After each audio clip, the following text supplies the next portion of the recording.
I want to tell you about the life of Calamity Jane, and I want to tell you about how people have interpreted her, and then I want to sell a few books, of course. I found out as I was sort of preparing to come that I have another connection with Montana. Recently, the Mullen Road went right through our sheep ranch in the edge of Washington, so between Walla Walla and where it cuts into Idaho. It went right through the corner of our ranch. I was checking it out as I drove up 2 days ago, and you can't get through that area now, but there's exactly where the Mullen Road went. When I get teased about using one of these throwbacks, I say, well, if Calamity Jane could have used technology, this is what she would have used. So that's why I'm still using it. Now, I want to go more quickly, because I want to have some time for questions. And so this becomes the fastest projector in the American West. It's intriguing to me that we don't get a full biography of Calamity Jane until 2004-5. So she died in 1903, so it's over 100 years. And when I set out to do a biography of her in about 1992, it didn't take me very long to see why. She was illiterate. So therefore, she didn't leave us any sources. And what happened is that the newspaper stories were so sensational, and they built on one another. So that when they began to come out in 1875-76, 30 years later, when she dies, they're still telling the same stories, except that a lot of dime novels come in between, which further sensationalize the story. And so that meant that authors who had started to write about her had given up. There was a good book published by the Montana Society Press back in the 1950s, 60s by Roberta Bede Solid and Jim McLeod at Dakota Wesleyan, who knows more about Calamity Jane than I do. So I know the second most. My wife says a dubious achievement. It was his biography published in 2004 or 5, and when the Historical Society Press, when my student Chuck Rankin was here and reprinted that, why Jim wrote the introduction and I wrote the afterword. It's intriguing that people are still fighting over when she was born, because she says in her autobiography that she was born in 52. Well, the census record, the best we can be based on, says she was born in 56. Most people don't disagree on her date of death, 1903, but quite often they have it on the wrong date, so they can have it 27 years after the exact date that Wild Bill was killed. Yeah. So early years, 56 to 67, she's an orphan in 67. So her mom and dad are both gone. They're away from her home. They're here in the West. She has no family. And then in 67 to 76, she's pretty much wandering. And then in 76, she becomes known as Calamity Jane rather than Martha Canary, which was her birth name. Calamity Jane was a wanderer, in part not only out of her own personality, but the status that she had as a woman that was unusual, and there was almost no place for the kind of woman that she was. And then in the last 7 or 8 years, a major difficulty which she had took away her health. She was an alcoholic, and she was not able to stand that in the last years of her life, whereas her youth and ability to stand it was okay in the early part of her life. So let's look at her family backgrounds. They're in Princeton. Princeton, Missouri is in the north central part of Missouri, about 10 to 15 miles south of the Iowa border. Her parents and grandparents had come from Western Virginia, Ohio, and then they stayed there. Grandpa, her father, was born here in Ohio. They were in Iowa for just a few years and then ended up here in Princeton. And then later, they will come here to the Montana area. And after the death of her parents, they're in Salt Lake for just a few months and then end up in western Wyoming in that first 11 years or so of her life. Intriguing to me that the census of 1860 had the Canary family, and this was not used in any book until the 1990s. Amazing to me that people didn't get to it. And I think, again, it had to do with the burden of all those romantic stories that we had. And so here is Robert Canary, Charlotte, Martha, the Calamity Jane in the making. Probably Silas, but spelled Silas, and Lana, and probably Grandpa James. So here they are on a farm just outside of Princeton, Missouri. This is what it looks like now. And it gives an indication of why it was hard to farm there. It was really grazing territory. Now there's an experimental corn place there trying to raise corn, and I think they fertilize more than they grow corn because it is not a good crop raising area. And as the places I grew up in eastern Washington, it seemed like people always wanted to shoot up signs. So this was the sign that was there about 10 or 15 years ago when I was in Princeton, the birthplace, about 5 or 6 miles outside of town. Okay, they come to Montana, and they come to Virginia City and Nevada City, and on the last day of 1864, the Montana Post has an article about the Canary family.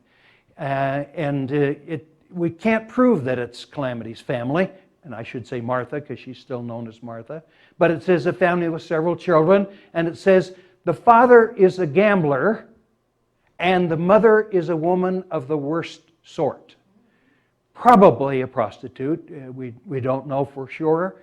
Then in the very next year, 1865-66, they moved to, I'm trying to find it. Okay, they go up to Blackfoot City, right up here, not too far off of where Avon is on Highway 12.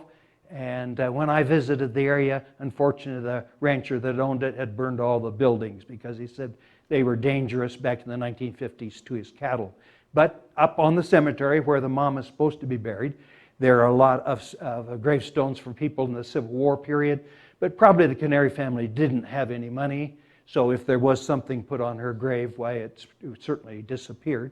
A year later, in 1867, Robert, with we don't know how many children, Martha Calamity said that there were 6 and that she was the oldest, and that he probably went to Salt Lake City to see if he could get some help among the Mormons. So they arrived here in probably 64, and if you know your history, you know that was one of the worst winters, and where flour was sometimes $100 a sack. So she has lost her family. Imagine, 11 years old, and we know she was taking care of some kids. We don't know quite for sure because there are only about 3 sources of her life other than the Princeton years up through about age 15. So we know that some of the kids were adopted out to Mormon families. She went to Fort Bridger, and then she was in Evanston, and there was a census, which I'll show you in just a moment. And so we can see there are some lost years from about 1870 to 75. Then she begins to go north in 75, 76, and she gets the name of Calamity Jane. Fort Bridger, she says she was there in about 68, so that would have been in her first year of orphan years. And then here's the other census that we have, and if you look down here, 1, 2, 3, 4, 5, 6, Martha Canary. I was the first one to find this one. And she says 15, but if you're born in 56, she was probably 13 rather than 15. My guess is she was doing things that 13-year-olds weren't supposed to do. And so she named herself as 15. And the person just right after her was a lady who owned a hotel. And there were some people that 50 years later said that Martha or Calamity was their babysitter. Pretty good evidence because they have the last same name as this lady that she was supposed to be with. But her actions were such that she was thrown out of town. And this is Piedmont, which was the little town. No town now. It's just if you go from Rock Springs past Fort Bridger on your way to Evanston, and you get onto the old Union Pacific Central Pacific Railroad. The railroad doesn't run through there now. That's where Piedmont was. She was in also the small mining towns of South Pass City and Miner's Delight. I can't tell for sure whether that was before she was at Piedmont or afterwards, but we know that for a while she worked for James Kime in Miner's Delight be the period somewhere between about 68 and 73. And she was also at Fort Steele for a while. So she was in what we call those sort of overnight railroad towns. Remember, railroads being built in 68, 69 through this area. And so she's perhaps in those railroad towns. This is the first picture we have. Unfortunately, that's the best reproduction we can get of it. She is probably just about 20 years of age now. And she is with a geological expedition that's headed to the Black Hills. They have been told by the Custer expedition of 74 that there's probably minerals in the area. And so the Jenny expedition goes. She goes with them. She's probably a camp follower, but she also maybe is a bullwhacker. And the man who was along with that later was the bartender when Wild Bill is killed in Deadwood. And so Harry Young in his book Hard Knocks tells us quite a bit about the experiences that he had with Calamity. So she is either 19 or has just turned 20 on that expedition. The second, which is on the front of my book, was a picture taken in about 76, 77, found under an old building in Deadwood. Now notice these first two. She's very much dressed in men's clothing. I've just finished the second book on Calamity Jane, which has photographs of every single one that we know. There are 26. In 20 of the photographs, she's dressed like a woman. 6 only, she's dressed like this. But these are, if you get a one-picture Calamity Jane story, it will be that she's dressed like this. I had a little bit of discontent to have this on the front of my book when one of the themes of this book is that she was not a masculine woman, that she was a woman. There is a story told, we don't know whether it's true or not, that on one occasion Calamity went swimming with the guys, but she had a little less clothes on than that, and she was thrown out of the expedition. Here's one of the few legal records. And it says Maggie Smith, but the local newspapers tell us that it's Calamity Jane. It's the spring of 76. She's accused of stealing clothes, declared innocent, took off, got drunk, went up to Fort Laramie, and was pretty much plastered when Wild Bill comes through with a group going to Deadwood. And the officer of the day said, "Won't you take some of these ladies?" They were prostitutes.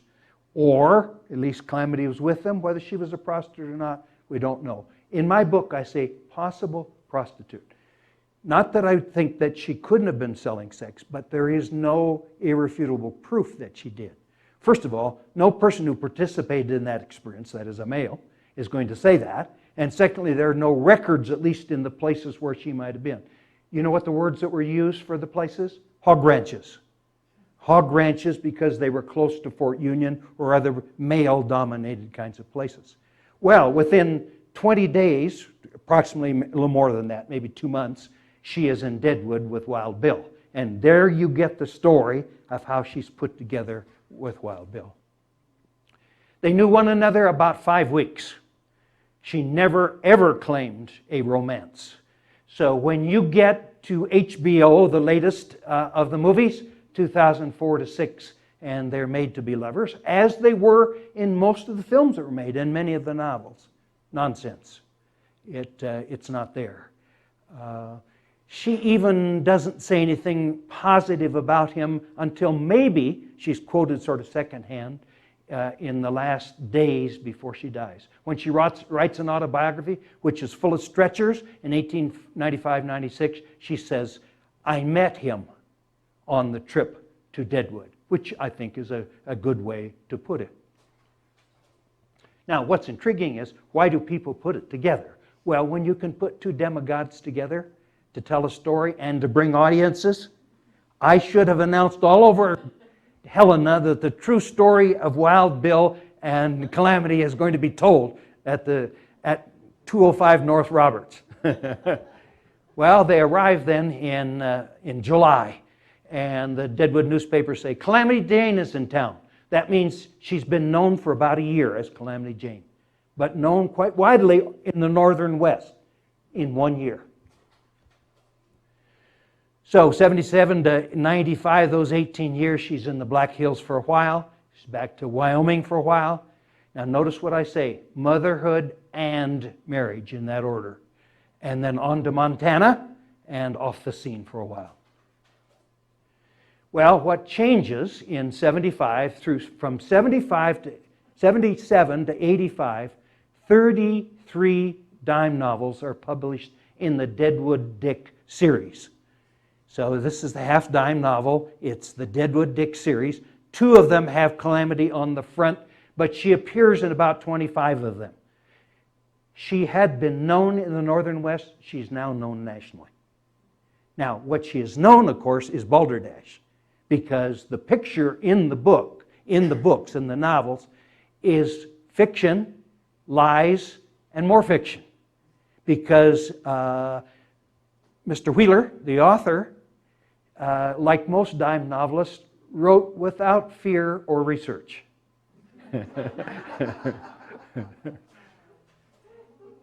This is an early picture, and the photograph is lost, and it's in one of the histories that was published in the Deadwood series, and I think it's a good picture of her.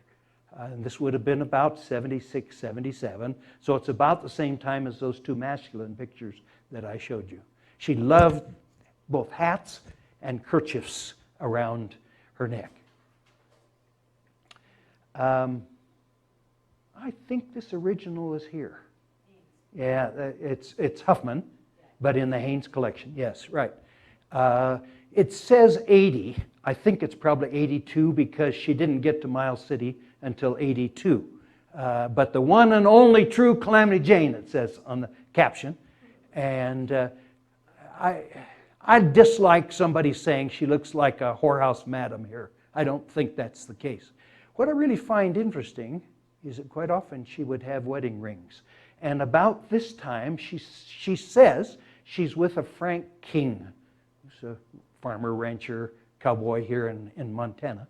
In 1882, she gives birth to a son. She calls Little Calamity. There are about a half a dozen newspaper reports here. Unfortunately, died in a few days. And she referred even earlier than this to one of the men that came with the Wild Bill Hickok train by the name of Frank Cosgrove, George Cosgrove, and she referred to him as her first husband. Now, she referred to several husbands, up to about 6, and some she didn't even give by name. And I'll mention to you, we have now found 1 marriage record of a husband. So this was an early picture of Calamity that made quite a bit of circle because it was so different from the masculine pictures. She had a sister, Lena, that was in that census record, who married a German immigrant by the name of Borner, B-O-R-N-E-R. And as you go into Lander, Wyoming, right off to the left, as you're going north, is Borner Gardens. And that's where Lena was. And there was a falling out between the sisters because when Calamity's life led to all kinds of calamity, and Lena married and had about 8 children in 9 years, there was quite a difference of lifestyle. And so there was a falling out of the sisters. But Calamity did see that sister ever so often. I like this picture because it's very unadorned.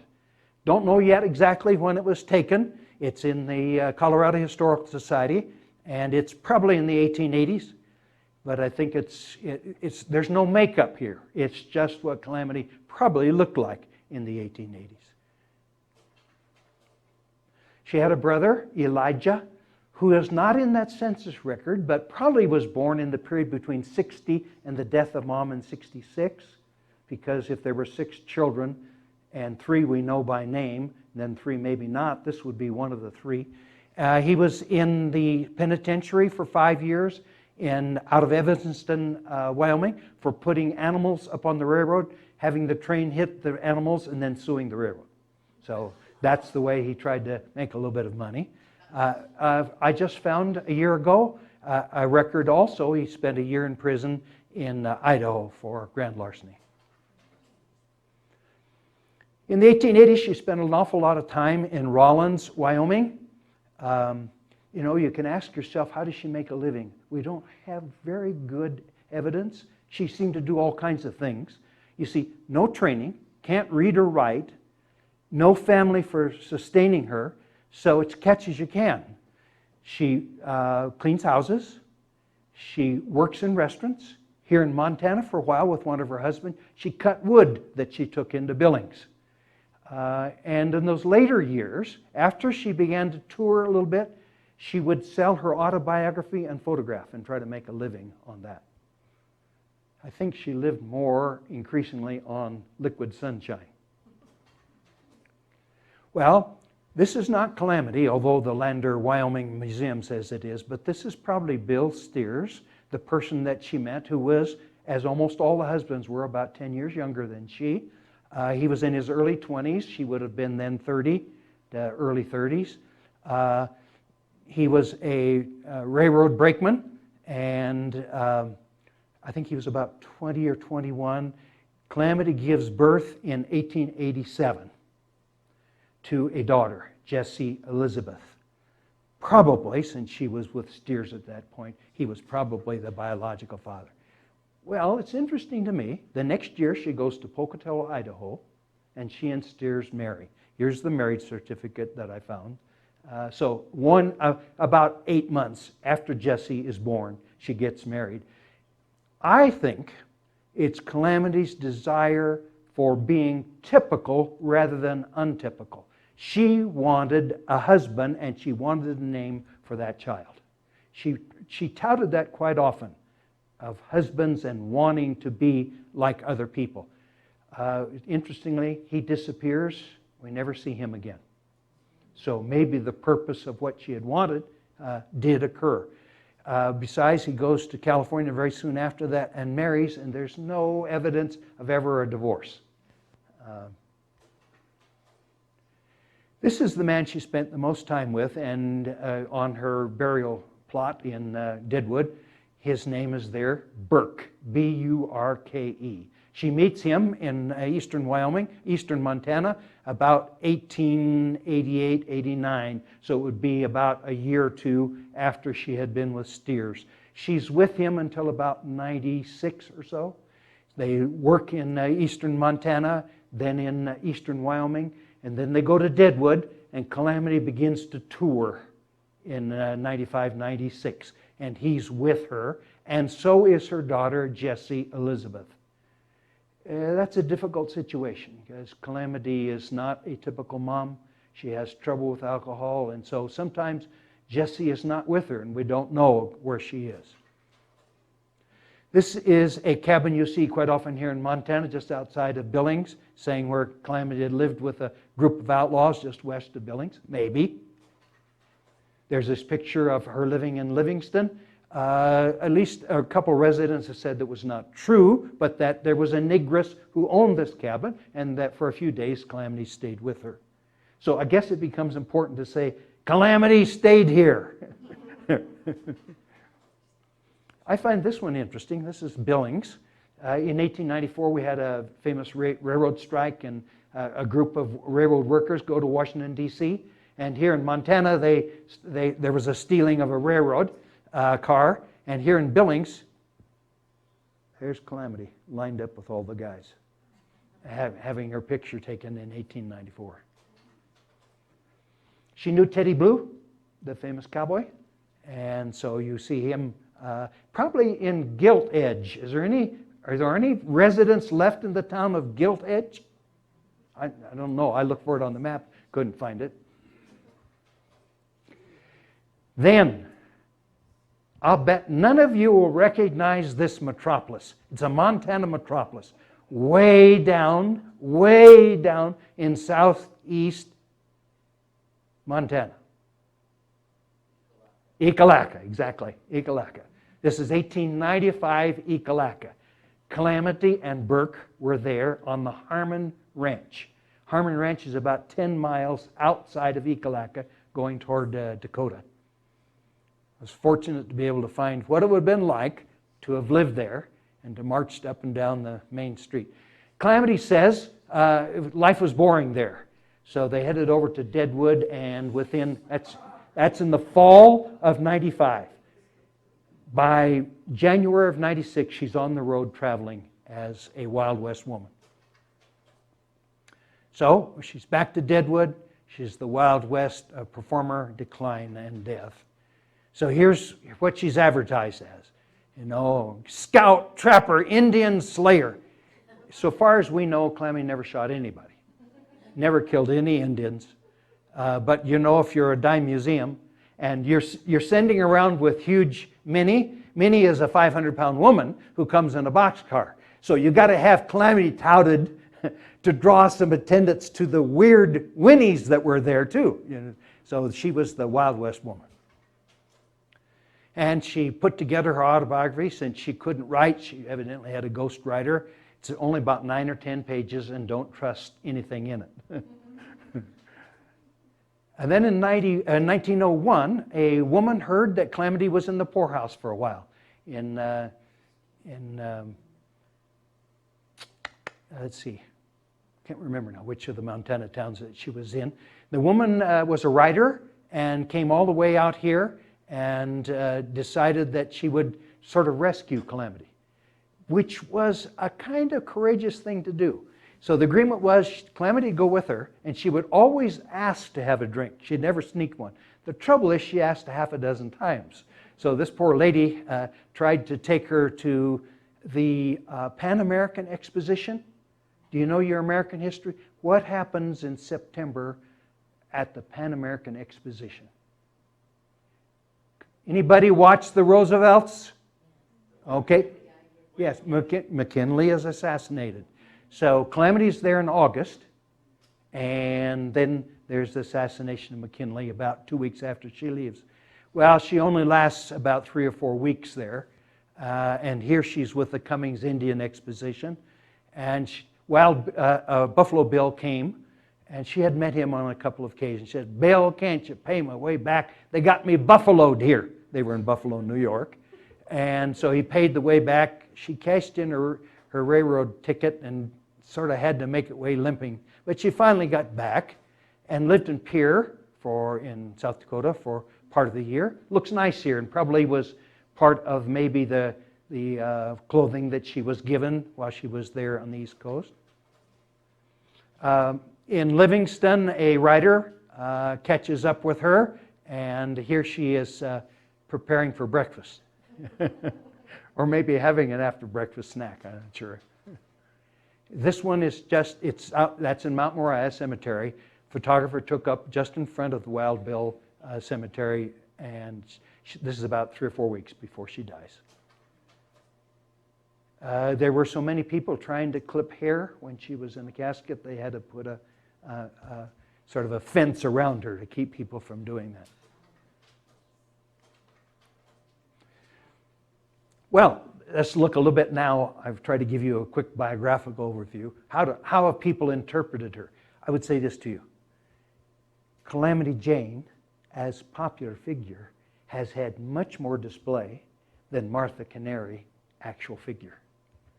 Some people will say, what did she do? Why should she ever be popular? I would say to you, most of our Western demigods are known more for the legends around them than what they actually did. If you take the demigods for the most published, Custer's at the top. Probably Billy the Kid is second. But it's interesting when you go to various sub-regions, you don't tout Billy the Kid much up here. In Oregon, we don't tout any of them. We don't think that we're Wild West. In the Southwest, they don't do much with Custer. The others being, of course, Wild Bill and Wyatt Earp, and, of course, Geronimo and Sitting Bull and Crazy Horse. Now, all of them had to do something to come on the scene. I would say to you that Calamity Jane come on the scene because she was very unorthodox from what was expected of a young woman in 76, 77. Even more important is when the dime novelist got a hold of her and made her a nationally known figure. Now, what's interesting is how she was portrayed in a dime novel is not what popular culture has done, but it got her known.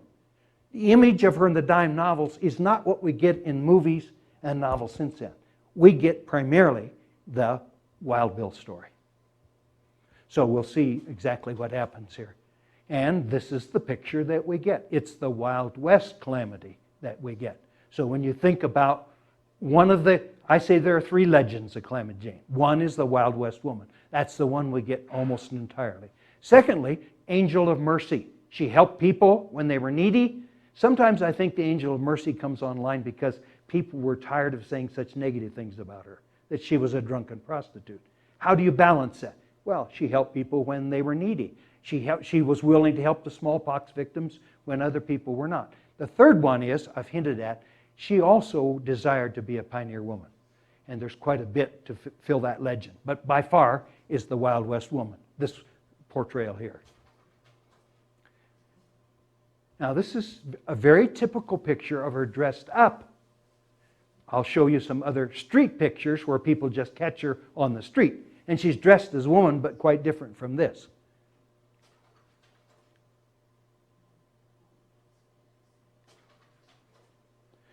So some of the first things that were published about her after her death in 1903 are such things as tying her to the other people like Wild Bill or Buffalo Bill.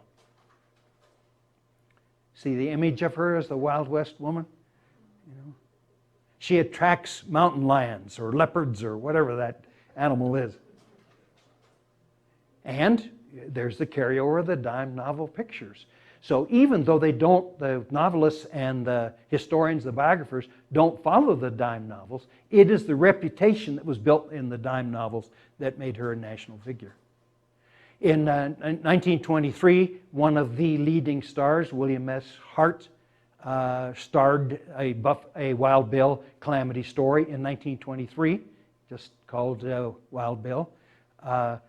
Intriguingly, there are no copies of this movie.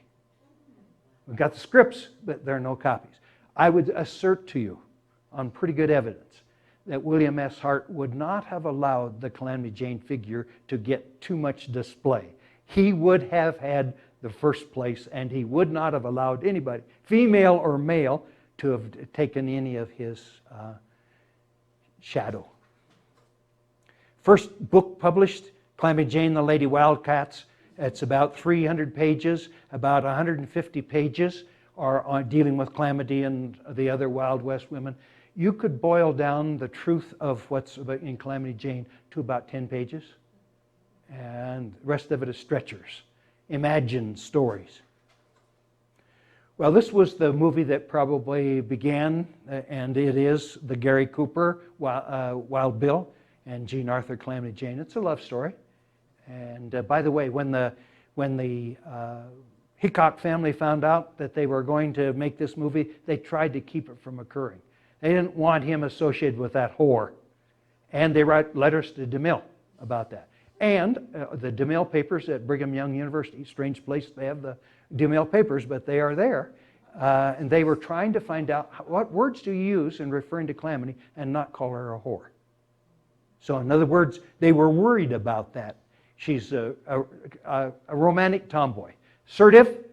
She pushes against Cooper, and Cooper is not much interested in romance, and yet he carries her picture in his wallet too. This was probably the early one that grabbed everybody, and she's a romantic tomboy, and Doris Day was wonderful for that image. And there's, of course, there is Wild Bill in this one. It's interesting to me how we read documents differently. Now listen to what I say here, and then what I have to say after what I say. Some people who are reading history with different ideas than I do read this as a lesbian story now, which surprises me. I don't read that way. I read this as a kind of romantic kind of story, but other people are reading it that way. So it suggests that we can look at the same documents and read them differently. I doubt whether many people in the 1950s would have seen it as that kind of romance story. This is the only picture, and it's not a very good picture, but it's the only one of the daughter that we've been able to pick out from an obscure newspaper. I don't even have the original citation of the newspaper. And Jessie had all kinds of problems. And not surprising, the daughter of an alcoholic, the sort of disrupted family. It was a difficult situation for her. She lived a long life and was probably institutionalized. We have at least 2 marriages here in Montana very quickly, and 2 later on, so much married. It refers to Calamity as her grandmother, but also refers to her as mother and aunt. Don't know whether she believed all of those or whether she didn't want to be seen as the daughter of Calamity. This woman came online in 1941 claiming to be the daughter of Calamity and Wild Bill, Jean Hickok McCormick, in the Billings area. Bought a story, sold idea of a diary and letters, and it was believed for about 20 years. And then in a wonderful essay in Montana Magazine by James McLeod, he shows how it's a phony document, series of documents. And now that idea has fallen off in the last 15 years. I think it became popular because people wanted mother-daughter stories. And they didn't have anything from Calamity. Here was a wonderful, warm mother-daughter story. Well, I would say in popular culture, you get a new kind of Calamity that comes out in the 1980s and 1990s and into the 21st century. That's a kind of answer to the Doris Day romantic story. I call it the new gray Calamity. And if you remember, we're beginning to get sort of the black humor in popular culture. And this is Jane Alexander in a TV movie, 1984, Calamity Jane. And it's based on that Jean Hickok McCormick story, so it is based on the false document, but it tries to trot out a Calamity who is really sort of on the negative side, not on the positive side, but a woman trying to find her place in a society which really doesn't have much place for her. Pete Dexter's novel in 1986 was a parody. Calamity Jane is so filthy that mold grows on the back of her neck. And there are no men interested in her, even though adultery and fornication was wild in Deadwood. There's a lot of humor in this. And people were very much, and Dexter actually won a Pulitzer later on. So he's a talented writer. What I see here is an attempt to de-romanticize the Calamity story. I understand that. Move away from Doris Day. But once you parody and satirize, what's left? And so I think the novel is a wonderful satire, but then you get to the place, well, who is Calamity then? If she's not that romantic story, who is she? You won't get it in this novel. By the way, my next stop is Sioux Falls, and Mr. Dexter is going to be there. I hope he hasn't read what I say about the novel when he and I perform together. Well, Larry McMurtry's Buffalo Girls was similar to that. And Calamity is a new gray Calamity here. And if you saw the two-part TV movie, the novel's written in 90, the movie comes out in 95, 2 parts. Melody Griffin plays the whorehouse madam. They're very close. Remember, she also has a relationship with Teddy Blue, too. Not Calamity, but Doris Dufresne. Here you get satire of Calamity, and she really can't find herself, but the Old West is gone. Why? Because Billy Cody is already traveling a Wild West. And as one character says, ain't no Wild West if Billy Cody is already traveling a museum show. Well, that's an interesting point.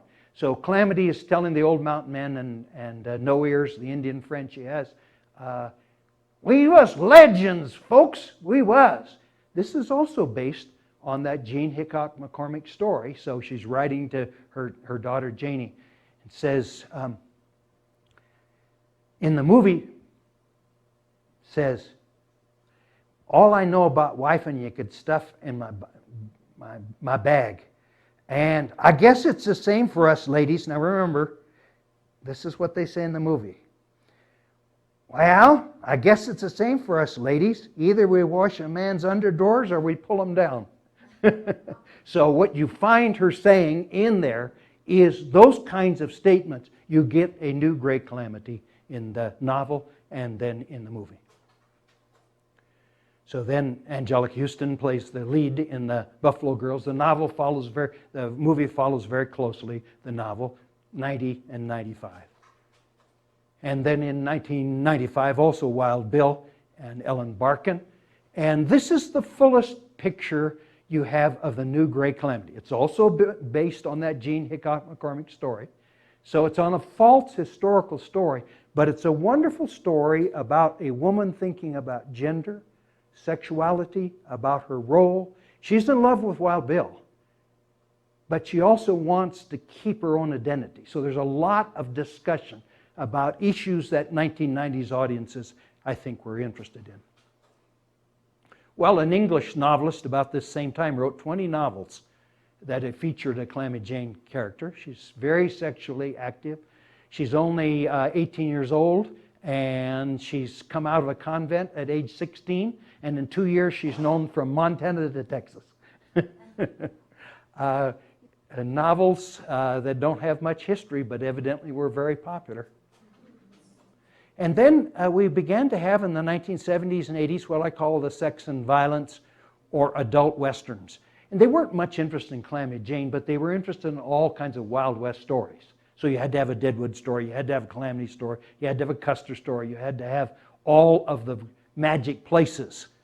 And they're based on sex and violence. There are usually 4 or 5 explicit sex scenes, a lot of violence, shooting. Some of them have more than 100 killings in them. So what some major publishers did is they published these series. For example, the Long Arm series, there's about 200 of them. The Jake Logan, I think there are around 400 of them. And by the way, neither Tabor Evans or Jake Logan are actual authors. If you were a writer, you were given $2,000 to write the novel. So you were given, sort of like the Hardy Boy books, I have to tell you, and Nancy Drew, there was no such author that appears on the front of those. So you wrote the story. Well, Deadwood came in 2004-06, 3 years, 36 segments, and Calamity is in about 2/3 of them. I think Robert Weigert does a superb job, but a very narrow depiction. She's a drunken prostitute, and I think you can probably travel that with some pretty good evidence. But she was more than that. She was much more than that. She was a mother. She was a wife. She was an entertainer. She was a hostess. She was a dancer. But you don't get any of that in Deadwood. I don't think David Milch, the director, who had come to doing HBO Deadwood from cop shows, and I think he took an awful lot of the violence from there and the vernacular and superimposed it. What I think he really did well is he said, I'm trying to tell a story about a place where there's no law and you're trying to bring order. That, I think, is a very good story. But when he says that he's telling a story that's historically accurate, balderdash. He doesn't do that. He changes the history and biography of all the major characters. So what it did is it continued the new gray Calamity. So the last of the popular fiction that we've had almost up to date are the new gray Calamity. Well, Mr. McLeod published this biography. You're interested? I would call this a definitive biography. He has more than I do. It's a longer book. It's about 3 times as long as my book. We met in the early 1990s, became very good friends. Sometimes people who are doing the same story claw at one another. We became very good friends. I'll see him at the end of the week. And when I'm in Sioux Falls, if they had a tough question, Jim will be in the audience, and he has to answer all the questions. And then soon after that, he brought together this little book on Hickok and Calamity Jane. I recommend these books very highly. This is the sole biography that's come out since McLeod's, Linda Jacobi. There's a French filmmaker making a documentary on her, and so I met Linda. She's an excellent writer. I think her book is wrong because I think she's a skeptic. She says that the Calamity story is too full of old men's remembrances. And I think that's an important ingredient. But she hasn't read an awful lot. She doesn't know those census records. So that when she says, I believe that 1852 is the birth date because anecdotal evidence indicates it. Well, anecdotal evidence, including her own autobiography, says that. But the census record is the strongest we have, and it's 1856.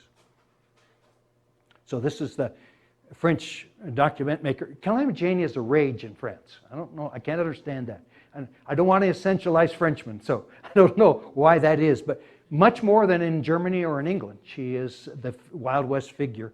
And so Gregory Monroe is finishing stages of a large documentary. Yeah. Okay, now we're ending. And I want you to think of a question when we end. Is Calamity Jane the Wild West woman? Is Calamity Jane the angel of mercy or the pioneer woman? Is Calamity Jane the romantic Doris Day? Is Calamity Jane that interesting kind of neutral photograph? There is Calamity Jane with the lives and legends. Thank you very much.